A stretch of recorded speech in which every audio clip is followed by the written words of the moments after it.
और ध्यान दा, तू बड़ा जिद्दी लौकत हुआ। कहे हे राजा पहिले नियन नहीं मानेला,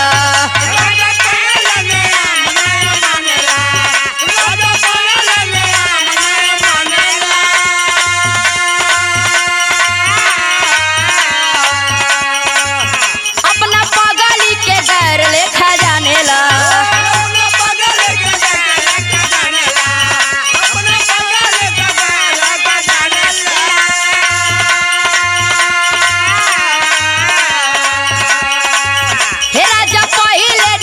नहीं मानेला, अपना पगली के गैर लेखा जानेला। कमी भइला बलम तोहरा प्यार में, चीज एक सिंगार के नया आनेला।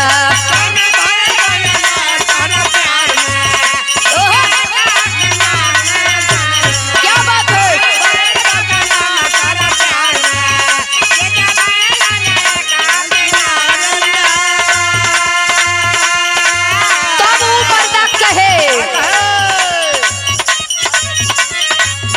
ओहो सिलावट पे चूड़िया होरे लुए जा, सिलावट पे चूड़िया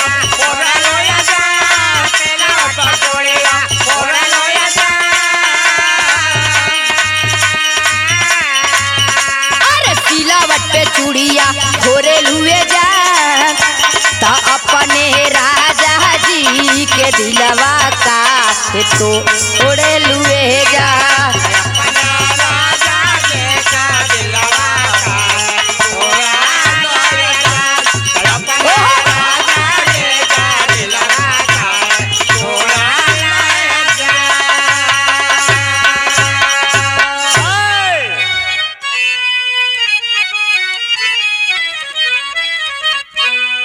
हो हो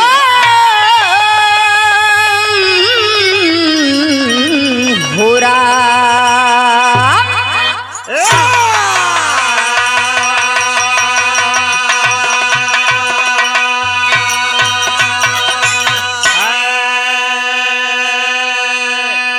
ए भैया, मैं बिरहा गायिका आरती राज जख्मी। अरे वाह, और आज आप लोग के बीच में एक बिरहा भेज रही हूँ बिंद स्टूडियो के माध्यम से। आप लोग के बीच में जाएगा बिंद स्टूडियो के संरक्षक हमारे बड़े भैया शीतल यादव फौजी भाई के देखरेख में, और बिंद स्टूडियो के मालिक आप सुनील यादव जी के देखरेख में, और हारमोनियम पे संगत करते हुए हमारे मुन्ना गुरुजी, और इधर ढोल पे संगत करते हुए हमारे भैया मंजीत भैया सूर्यहमा की पावन भूमि से, और कोरस पे संगत करते हुए हमारे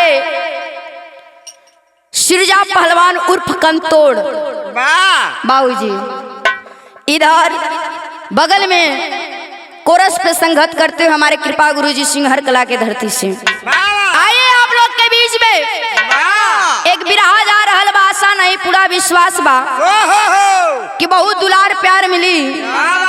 और हमारे गुरुजी की लेखनी माननीय आप इंजीनियर उदय राज भारती गुरुजी की लेखनी है, जो आप लोगों के बीच में मैं एक गाने के माध्यम से सुनाने जा रही हूँ। आइए मास्टर साहब, बिरहा के अंदर भूमिका के लाइन दिहल गई 4 लाइन।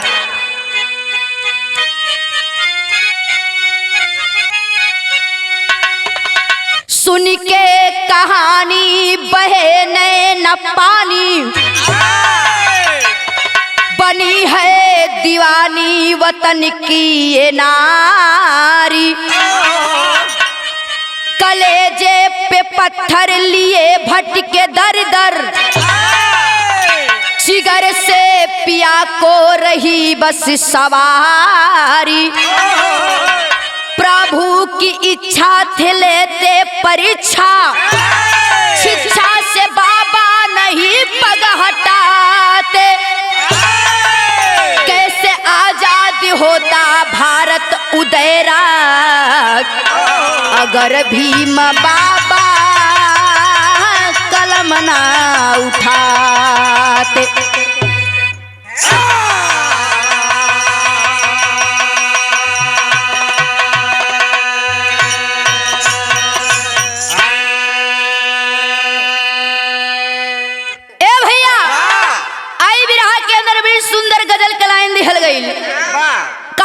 मास्टर तनी बजा के दा। हमारे कवि जी ने बड़ी सुंदर गजल के लाइन दिलेन। गजल वो हो कोनो लड़की अपने दिल की दर्द बतौले हा।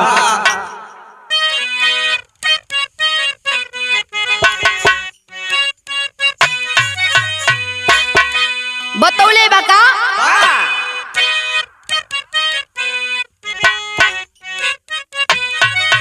ऐसा पहेली बार हुआ है।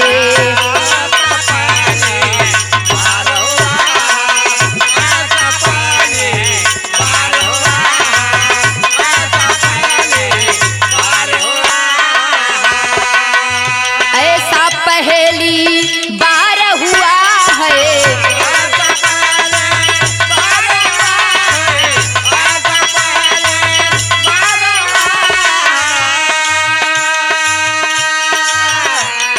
एक लड़के से प्यार हुआ है।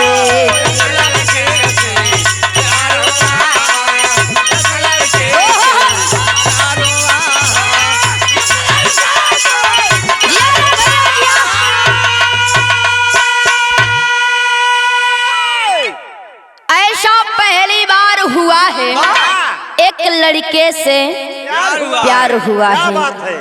उस मासूका का दिल की आवाज रहल भैया, लेकिन बाबा कवि की कलम इशारा कैलिस।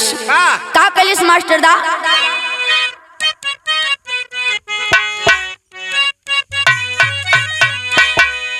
जो रमाबाई ने काम किया है।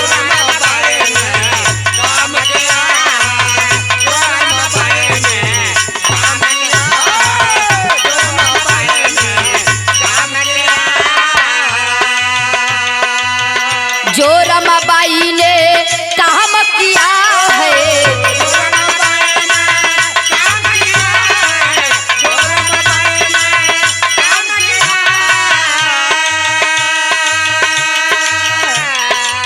भारत अपने नाम किया है।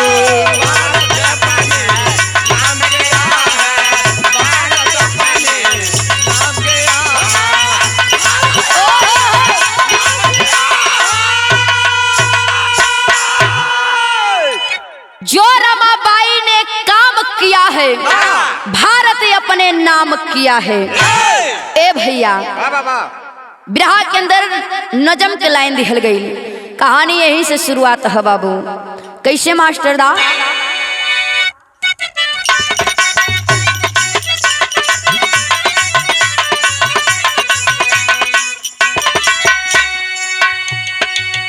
कहानी बाबा साहब भीम की बताता हूँ। कहानी बाबा साहब भीम की बताता हूँ। बड़े बेदर्द दास्तां जिसे सुनाता हूँ।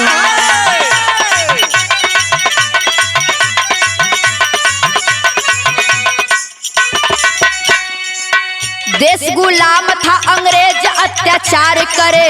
देश गुलाम था अंग्रेज अत्याचार करे। मानव के साथ में दानवता का व्यवहार करे।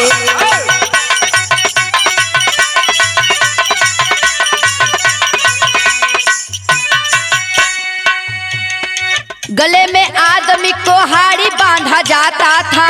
गले में आदमी को हाड़ी बांधा जाता था। रास्ता साफ करो झाड़ू भी लगवाता था।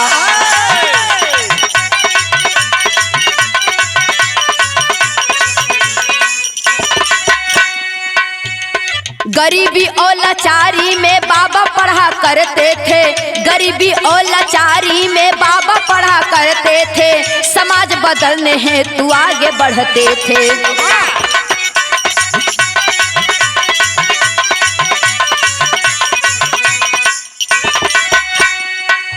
बाबा साहब की पत्नी त्यागी रमाबाई थी।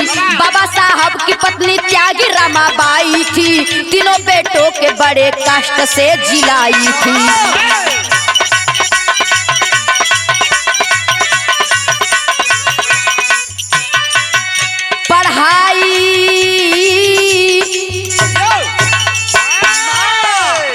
पढ़ाई के लिए बाबा वजीफा पाए थे। पढ़ाई के लिए बाबा नंदन रमाबाई से फरमाए हैं।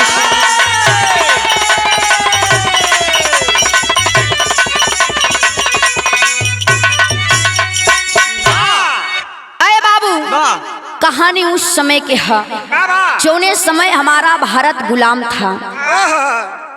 अरे बाबू, अंग्रेज पापी अत्याचारी अपने देशवासियों के ऊपर जितना अत्याचार करते थे, इतना अत्याचार करते थे बाबू कि पहले के लोगन के गरे में हंडी बांध दे, एक खेजोन मट्टी वाला होला हाड़ी बांध दे और पीठी पर झाड़ू, कहीं अब रास्ता साफ करा। इतना अत्याचार करते थे। अपने देश को आजादी दिलाने के लिए हमारे देश के नेता, हमारे देश के क्रांतिकारी लोगों ने कितना कुर्बानियां दिया। उसी बीच ये भैया बाबा साहब का जन्म हुआ। धीरे धीरे समय के साथ बाबा साहब का उम्र भी बढ़ने लगल और दिल में एक ज्वाला उगने लगल कि मैं भी अपने देश के खातिर लड़ूंगा, मैं भी अपने देश को आजाद कराऊंगा। लेकिन धीरे धीरे समय बीतत गई बाबू, काफी गरीबी रहल। बाबा साहब का परिवार, कुछ समय के बाद बाबा साहब का ब्याह भइल। बाबा साहब की पत्नी का नाम बतावल जाला रमाबाई। रमाबाई बतावल जाला। गरीबी में दिन बीतत बा, वही गरीबी के दौरान 2 बच्चे का जन्म हुआ। हे बाबू, बाबा साहब पढ़ाई करते ही रह गए। पढ़ते पढ़ते वजीफा जो ने बखत स्कूल से मिलल, जा करके अपने पत्नी रमाबाई से कहने लगे कि रमाबाई, मैं पढ़ाई करने के लिए लंदन जाना चाहता हूँ, लेकिन मेरे दिल में एक बात है। लेकिन उस समय भइल का भैया, यही गीत बदल दिहल गए मास्टर। अबा ओहो,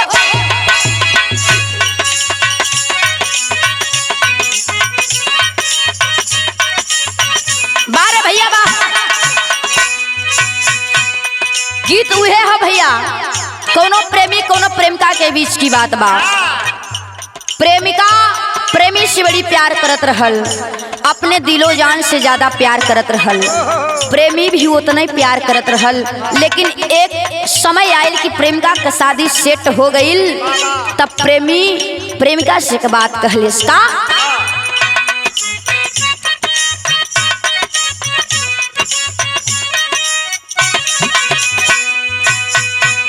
कि जहर जिंदगी है,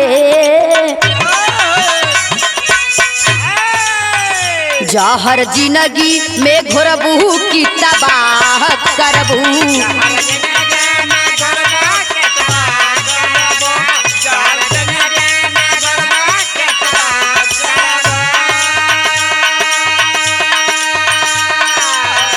जहर जिंदगी में घोरबू की तबाह करबू। हमर मुअल मुहवा देखबू जे बियाह करबू।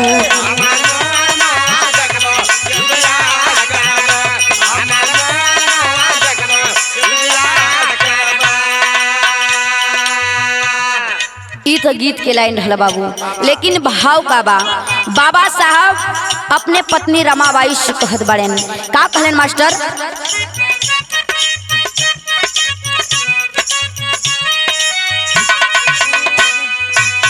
कैसे गरीबी है,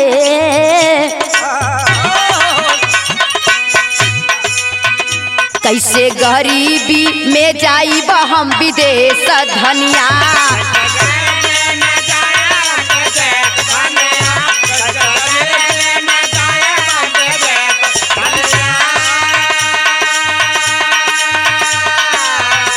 कैसे गरीबी में जाइब हम विदेश धनिया। हमरे बचावन के होई बड़ा कलेश धनिया।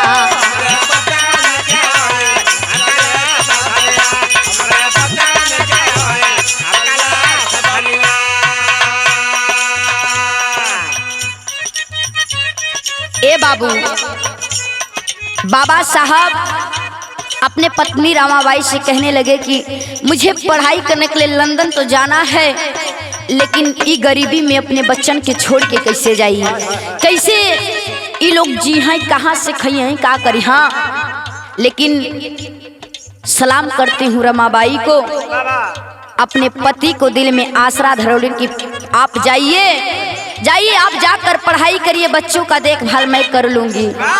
लेकिन होत का बाबू, पढ़े बदे लंदन राजा धनिया में गई ले,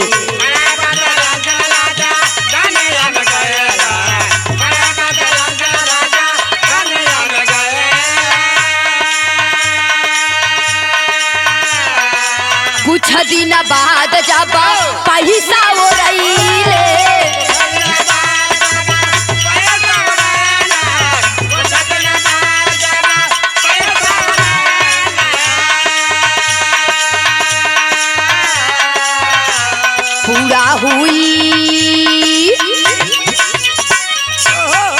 पूरा हुई ना पढ़ाई अफसोस धनिया,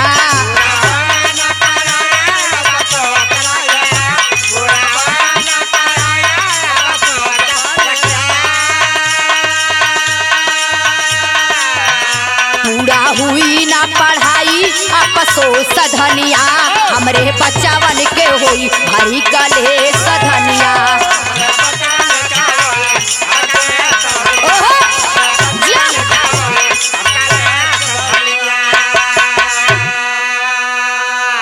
अरे बाबू, बाबा साहब लंदन पढ़ाई करने के लिए चले गए। धीरे धीरे समय बीतल, कुछ दिन बाद जब पैसा उड़ा गईल तब फोन के लिए रमाबाई के पास। रमाबाई अपने पति को पढ़ाने के लिए, बाबा साहब को पढ़ाने के लिए लगी मजूरी करने। करती क्या है बाबू, आई यही गीत बदल दिए गले मास्टर।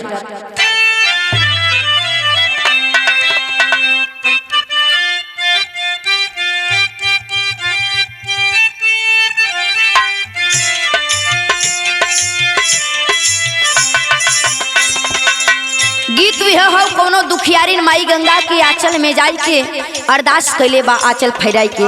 का मास्टर,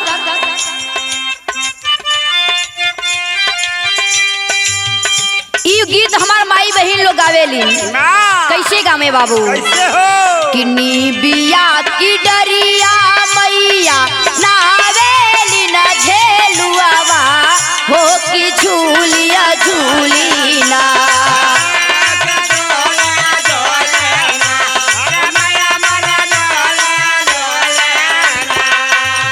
हो मैया मोरी झूलिया झूलीना, मैया मोरी गावे लगली न गीतिया हो की झूलिया झूलीना।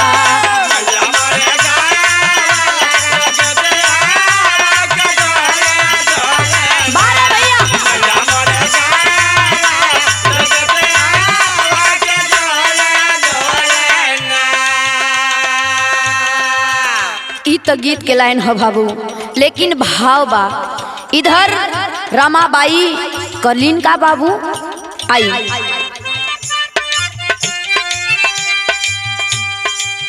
बीनेली गोबरावा घूमी घूमी के गुजरिया तनी जिकरिया सुनाना,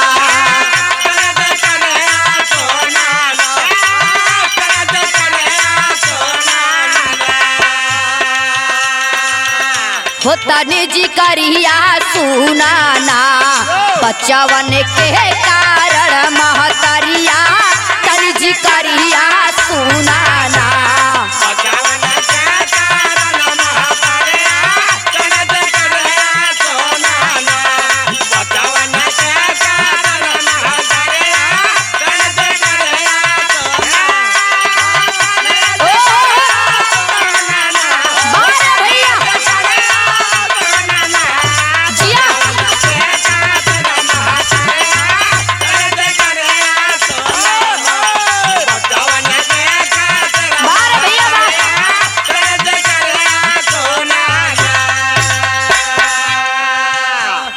अये बाबू, माई रमाबाई ऊपरी कंडा बीन बीन बेच बेच के एक एक पैसा जुहवावे लेकिन बाबू, एक एक पैसा जुहवावे लेकिन करत काहे भैया, बेची बेची उपरिया अपन पढ़ावे सावरिया तनि जी करिया सुनाना।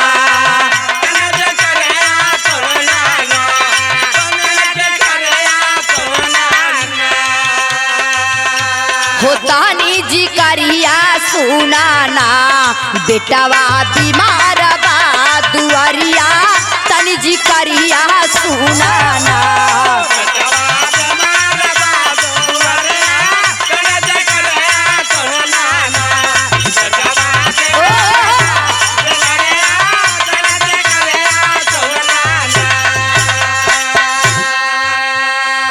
अरे बाबू माई रमाबाई एक एक पैसा जब जुहुआवे लेकिन बाबू वही बीच रमाबाई के बड़ा लड़का बीमार पड़ गई। बीमार पड़ गई भैया। माई सोचे लेकिन कि बेटवा का दवाई कराई कि सैया के पास पैसा भेजी पढ़े खातिर, लेकिन सोचलिन कि पढ़ाई जरूरी बा, दवाई कैसो न कैसो करा दिहल जाई। ए बाबू इतनी गरीबी रहल कि माई दवाई ना कराई पावत बाड़ीन भैया। लेकिन होत का बाबू विदेशिया के लाइन में कहना है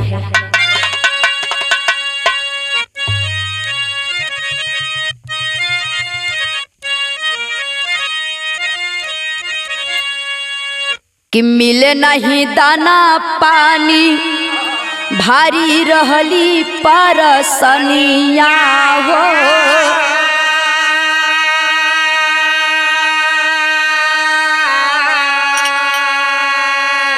पैसा के बिना नहीं होवेला दवैया।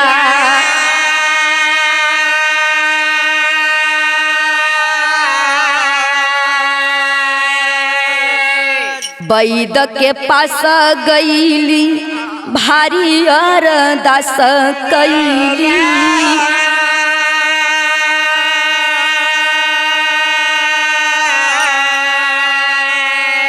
सुनल न वैद दिया भगाई नीरदैया।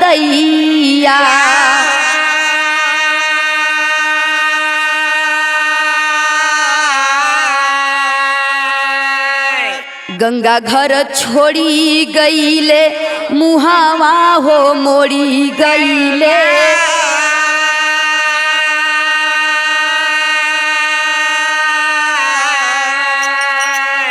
बिना हो कफना लाश ले अइली महतरिया।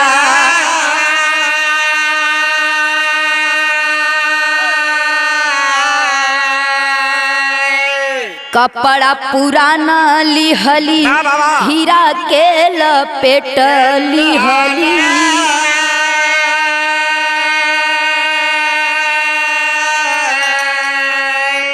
कैसे विधाता आज किहले समैया।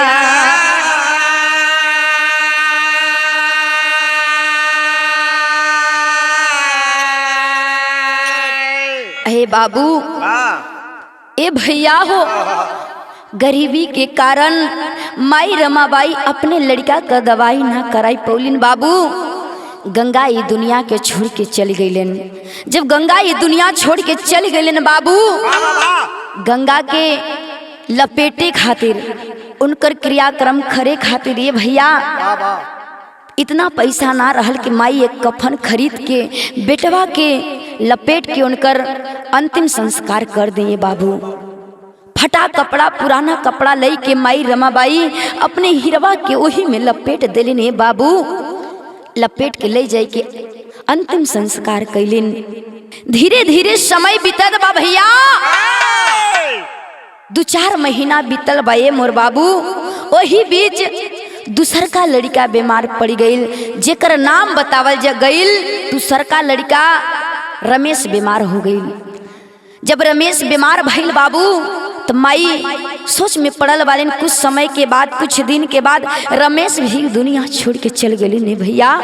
जब दुनिया छोड़ के चल गए माई के करेजवा तो पत्थर हो गए बाबू कि हाय रे गरीबी, बारे विधाता, आखिर गरीबी का ना कराई दिए बाबू, ई गरीबी का ना कराई दिए भैया। आज हमार दोनों हिरवा हमार साथ छोड़ के चली गईलेन। माई सोचत बाड़ीन कैसे मास्टर तेरी के लाइन से कहना पड़ा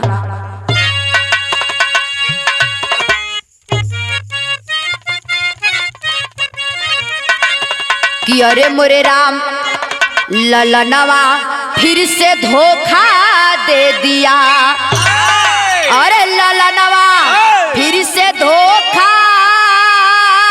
दे दिया हो, ललनवा फिर से धोखा दे दिया। सूरज के साथ चंदा डूबल गगनवा, यही गगनवा यही गगनवा, ललनवा फिर से धोखा दे दिया। सूरज के साथ चंदा डूबल गगनवा, ललनवा फिर से धोखा दे दिया। माई रमाबाई सोचे लगिन कि मेरा लड़का मेरे लाल धोखा दे दिया ए बाबू। लेकिन कुछ समय के बाद होत का बमर भैया आई यही गीत बदल दिल गई मास्टर।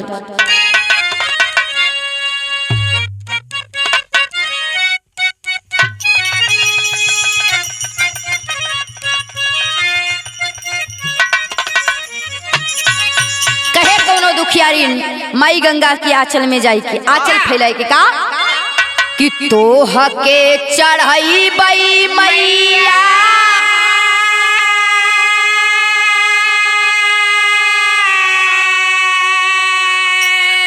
नारियर चुनारिया हो कि गंगा जी हो कि गंगा जी बोझल नैया कही दे तू किनारावा हो कि गंगा जी।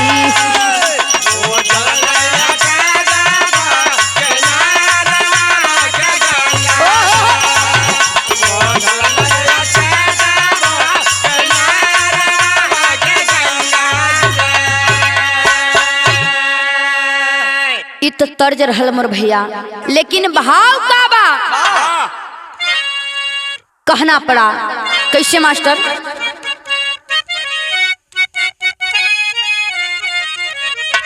छोड़ी के पढ़ाई आईले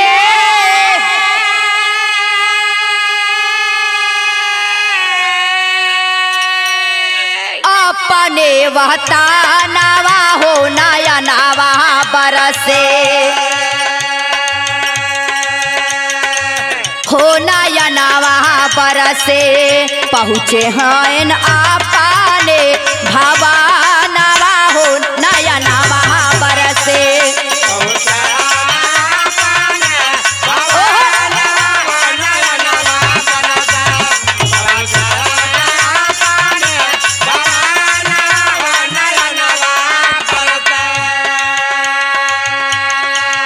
अरे बाबू बाबा साहब जब पैसा उड़ाई गया भैया तो पढ़ाई छोड़ के घरे लौट अलन। जब लंदन से घरे अलन जाई के माई रमाबाई से फरमावत बाड़न पूछत बाड़न कैसे। तीनों मृत दिखायल नाई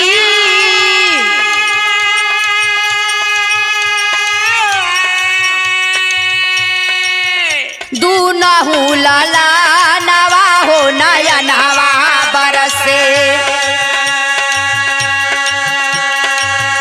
हो नया नवा बरसे जल्दी बतावा मोहे करा नवा हो नया नवा बरसे।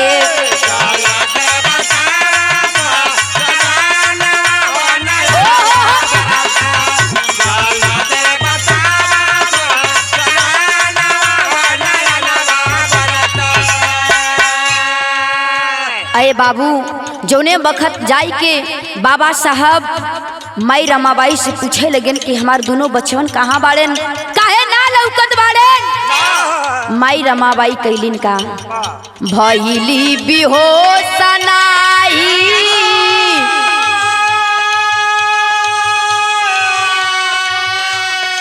निकले बचानवा हो नया नवा बरसे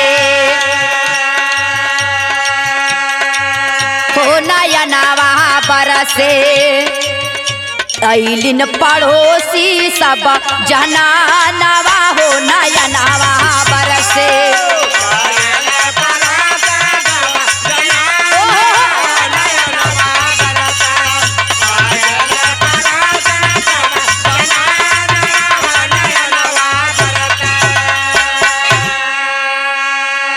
अये बाबू बाबा साहब जोने बखत रमाबाई माई से पूछे लगेन कि कहाँ गए दोनों बचवा।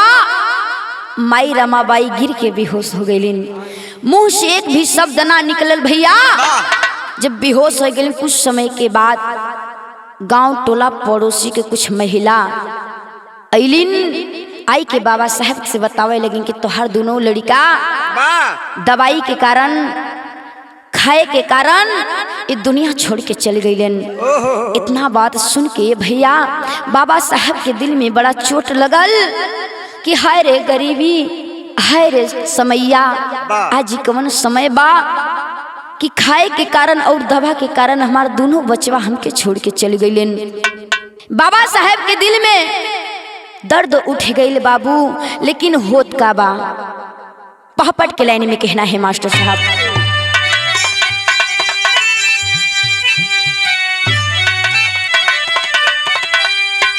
अरे मिले कृष्ण को आज सुदामा आई करी मिताई हो। अरे मिले कृष्ण को आज सुदामा आई करी मिताई हो। अरे नवल भटनिया नैया पार लगाई करी मिताई हो।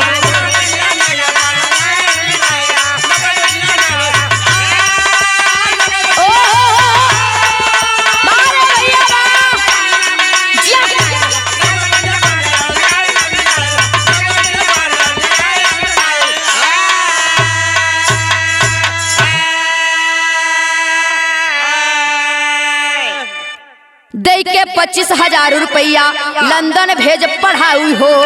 पहुँचे हैं लंदन में बाबा घरवा बिटिया भैली हो। अरे नाम रखे इंदू गम दिए भुलाई करी मिताई हो। अरे नाम रखे इंदू दिए गम भुलाई करी मिताई हो। अरे 10 माह ऊ हो गईली स्वर्ग सिधाई करी मिताई हो।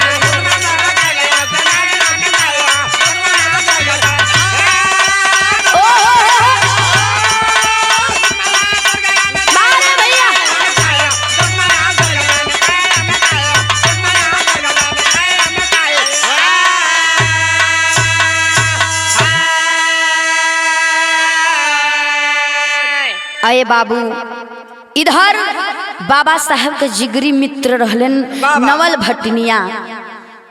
उस समय में बाबा साहब के 25,000 रुपया दे के लंदन भेजलन पढ़ाई करने के लिए। बाबू बाबा साहब जब पढ़ाई करे लंदन गईलन, वही समय बाद बाबा साहब के घरे एक लड़की का अवतार भइल। जब एक लड़की का अवतार भइल, ओकर नाम रखल गईल इंदू। दोनों बेटवा का गम भुलाई के इंदू के संगे रहे लगन बाबू। लेकिन धीरे धीरे 10 महीना 9 महीना बीतल बा, 10 महीना पूरा ना भइल, इंदू भी दुनिया छोड़ के चली गईली। जब इंदू ये दुनिया छोड़ के चल गईली भैया, तो माई सोचे का सोचलिन बाबू, यही आल्हा से कहना है बाबू।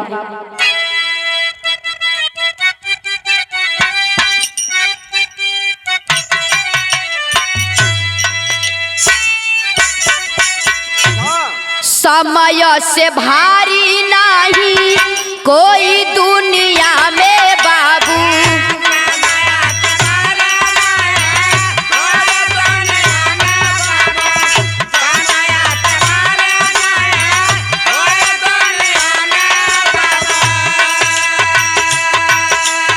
जग में समैया भैया सबसे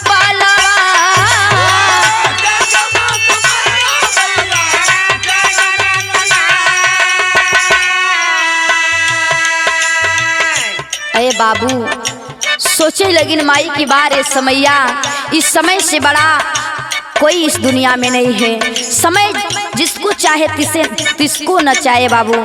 इस समय जेके चाहे ओके न चाहे भैया। लेकिन होत का बा, जावन समैया हरिश्चंद्र पारा गुजरली पंचो।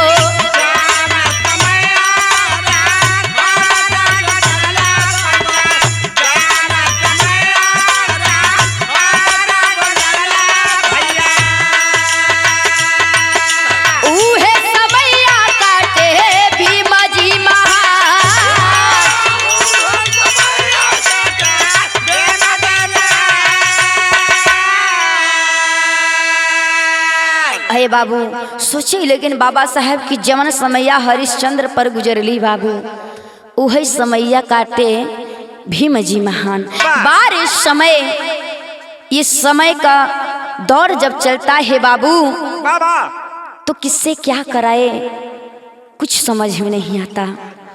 लेकिन होत का बा भैया, करी के पढ़ाई अइले मिलली नौकरिया पंचो,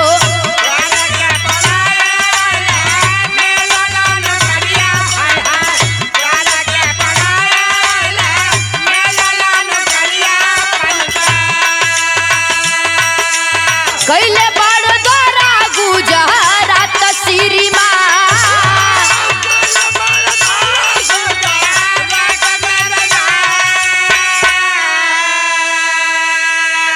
बाबा साहब पढ़ाई के कैलेन, बड़ोदरा गुजरात में जाई के नौकरी करत बाड़ेन बाबू।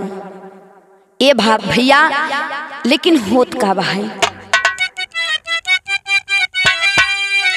हथवा से कोई ना इलिया थमावे हिरवा,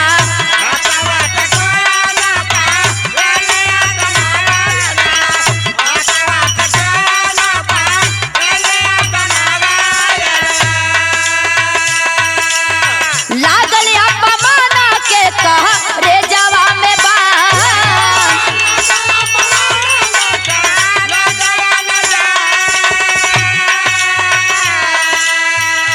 ए भैया, जाई के गुजरात में जब नौकरी करे लगन, तो छुआछूत का इतना जबर बीमारी फैलल रहल कि केहू केहू का हाथ से कुछ लेवे के ना पसंद करत रहल। एहर बाबा साहब के हाथ से केहू फाइल थामे के जुर्रत ना करत रहल बाबू, कि कस न हो छुआछूत सबके धैले। ए भैया, ई चीज बाबा साहब के अपमान बुझाल कि ई तो अपमान होता है। उनके दिल के ठेस पहुंचल भैया, छोड़ के कैलेन का, छोड़ के नौकरिया तब धैले का चहरिया बाबू।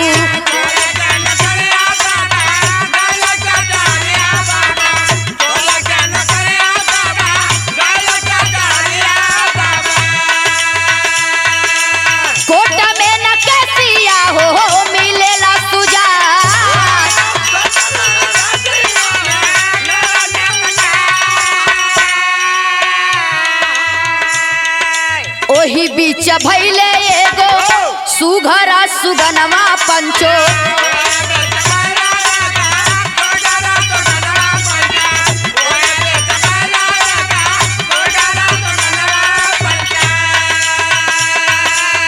नामवा रखे है राजा रतन दो ध्यान।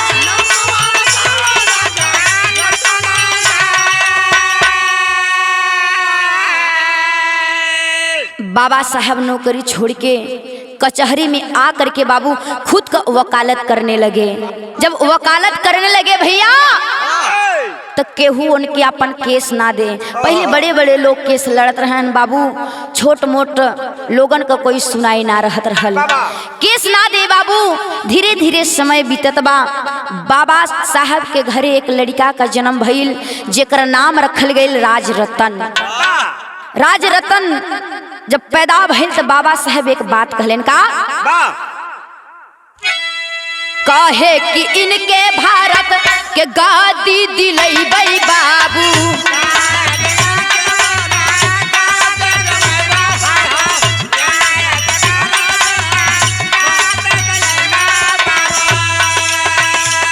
कीरति लुटाई है हो सारा जहां।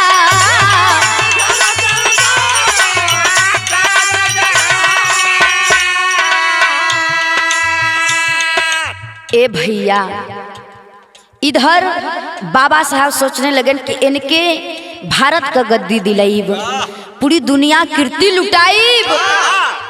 लेकिन बाबू समय देखा होत का भैया, बिरहा के अंदर आखिरी लाइन में कहना है, बाबा साहब अपने पत्नी रमाबाई से एक बात कहलेन। का कहलेन मास्टर? आखिरी में दिल गई,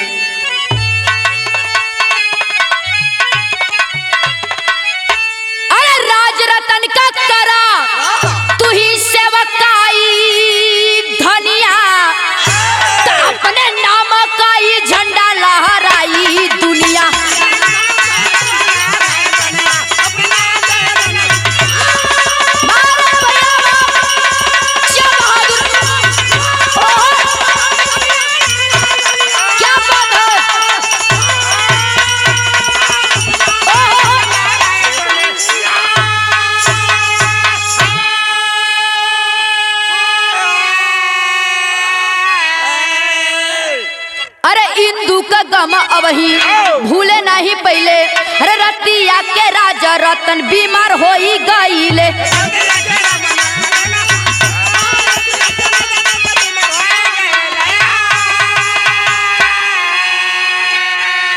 अरे छोड़ के पिजड़ा से गई पराई जनिया।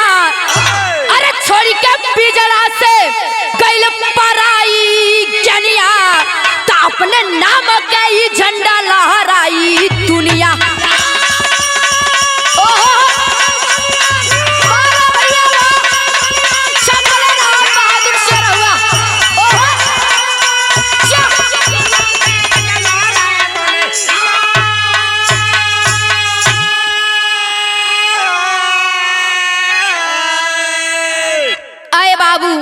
बिरहा सुनने वाले प्रेमी इधर इंदू का गम अब भुला न रहलन भैया। तब ले ओही रतिया राज रतन बीमार हो गईलन। बीमार हो गईलन बाबू। भोर होत होती दुनिया छोड़ के चल गईले। बाबा साहब के दिल में बहुत ज्यादा ठेस पहुंचल, लेकिन कैलन का। अरे लाश के कसम खैले कुछ कर दे खैबई। अरे दबा बिना कोई राजा रतन ना मुआई बई।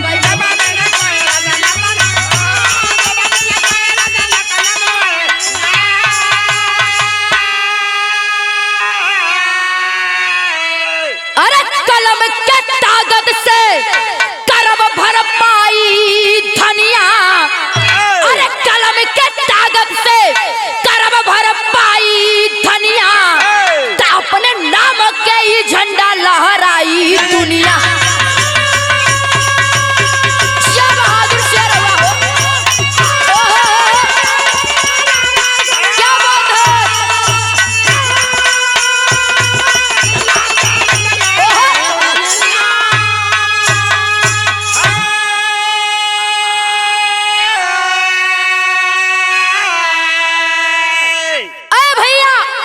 बाबा साहब बेटवा राज रतन के लाश का कसम खैलेन कि अब बिना दबा का और बिना भोजन का कौनो राज रतन न मरी। हाँ कुछ कई के दिखाई इस देश के खातिर।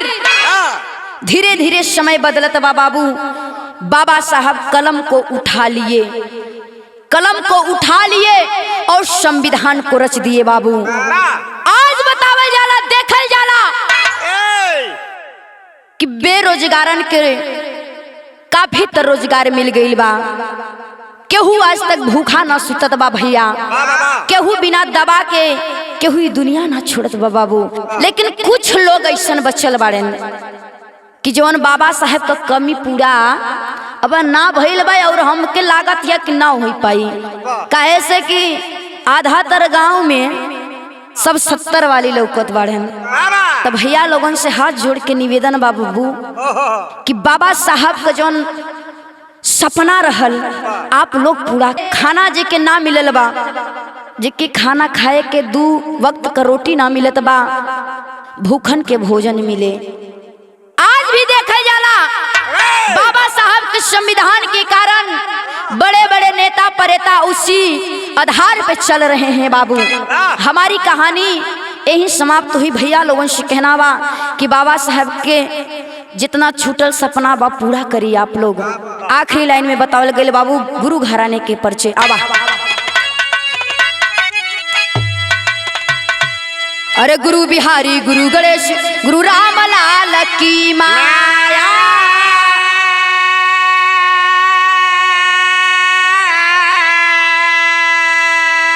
अरे कथन किए कवि उदयराज शिव मिलन की छाया।